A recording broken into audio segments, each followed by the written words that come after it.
And so our reading for today comes from Matthew chapter 13. It's a passage that comes in two parts. First of all, we have the first of the parables that Jesus gives in Matthew's Gospel, and it's the parable of the sower. We then skip over a few verses where Jesus talks about his use of parables in general, and we come to a time when, whereas originally the parable was given in public to large crowds, then Jesus gives its interpretation, its explanation privately to his disciples later on. It's in that second part of the reading. I want you to pay attention and listen out for a particular phrase and to hear the phrase staying power, a phrase which I think might just speak to our situation.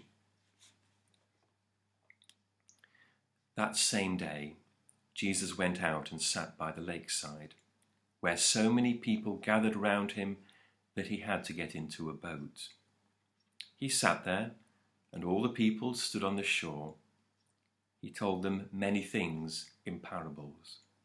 He said, "A sower went out to sow, and as he sowed, some of the seed fell along the footpath, and the birds came and ate it up. Some fell on rocky ground, where it had little soil, and it sprouted quickly because it had no depth of earth. But when the sun rose, it was scorched, and as it had no root, it withered away. Some fell among thistles, and the thistles grew up and choked it. And some of the seed fell on good soil, where it produced a crop, some 100-fold, some 60-fold, and some 30-fold. If you have ears, then hear." Hear the parable of the sower. When anyone hears the word that tells of the kingdom but fails to understand it, the evil one comes and carries off what has been sown in his heart. That is the seed sown along the footpath. The seed sown on rocky ground stands for the person who hears the word and accepts it at once with joy. It takes no root in him, and he has no staying power. When there is trouble or persecution on account of the word, he quickly loses faith. The seed sown among thistles represents the person who hears the word, but worldly cares and the false glamour of wealth choke it, and it proves barren.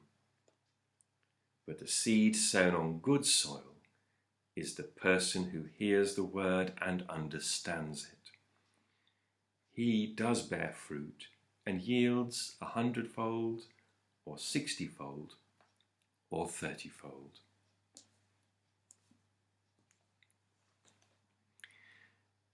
Not everyone who's looked at and studied this passage has agreed that all of those words come from Jesus himself.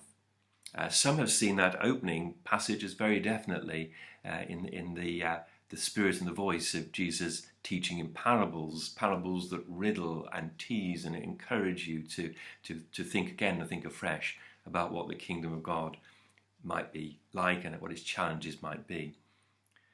The second part is different, and it maybe seems a little bit more laboured, and it is what is technically called allegory, where each part of the parable represents something else in life, and maybe sounds a little bit more like a later generation of Christians reflecting on Jesus' parable, applying it to their own situation and preaching their own sermon on it.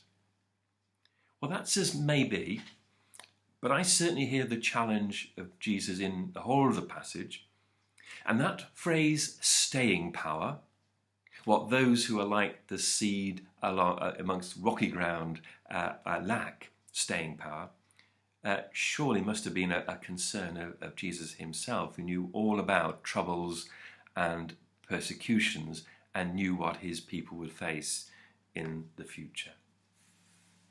We all need staying power, and one of the remarkable things about the church, I think both historically and in our own age, is its remarkable staying power to ride the storms of history and to face fresh challenges, as indeed we are in our own time, and constantly holding fast faithfully to our love of God and to his love of us in Jesus Christ. Without staying power, we don't get anywhere at all. That phrase, trouble and persecution, strikes a particular note for me as well at this time. I've begun a new ministry just in the last few days. Not yet had my service of induction, that's a little while in the future. But ministers of Word of Sacraments are asked at such times to renew their promises, and amongst them there is this promise: do you promise to live a holy life and to maintain the truth of the gospel, whatever trouble or persecution may arise?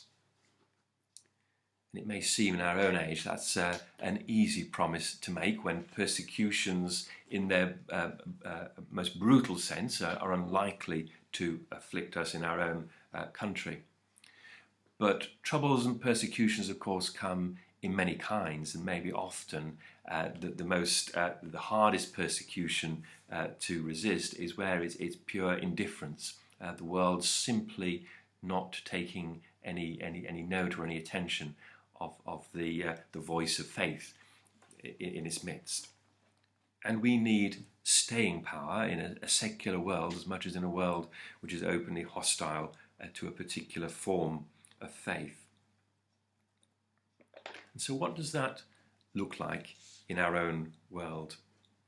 One of the challenges I set myself in new ministry is to start a fresh book of the Bible and to read through. And I decided that I would read through Psalms in my opening weeks. And you can tell how well that's going because I'm going to quote from Psalm 1, verse 1. But that psalm says this: "Happy is the one who does not take the counsel of the wicked for a guide, or follow the path that sinners tread." Well, the language of sin and wickedness, of course, is familiar enough from the Old Testament, and I often find myself asking, well, tell us what that's actually like. What does sin look like? What kind of wickedness are you talking about? Well, the psalmist gives his answer. Let's continue a little further. "Happy is the one who does not take the counsel of the wicked for a guide, or follow the path that sinners tread, or takes his seat in the company of scoffers." What a wonderfully vivid picture of what this wicked and sinful world looks like. A company of scoffers. Those who treat the world and each other with cynicism. Those who see no great depth to anything or anyone, who are happy just to cut it down and to belittle it. Isn't that a world without God and without faith? And then the psalmist goes on to say, of the one who is happy in the Lord, his delight is in the law of the Lord. And that's another word to dwell on, the word delight. Not so much a head word as a heart word. That sense of the kingdom of God being something deep within us, like seed that has really taken root and that fills our whole being and overflows into our life. If we are to have staying power, we have staying power because the kingdom of God, the love of God in Jesus Christ, has taken root in us and in our hearts, and overflows in that sense of delight in God's law, which of course is the law we know in Jesus Christ, the law of love. Isn't that what Jesus means by this parable? Whatever it might be, the different kinds of soil, the different kinds of seed. It is that if the seed takes root in us, then we will be fruitful. We will have staying power. We have ears. And yes, we hear, and we hear with our hearts.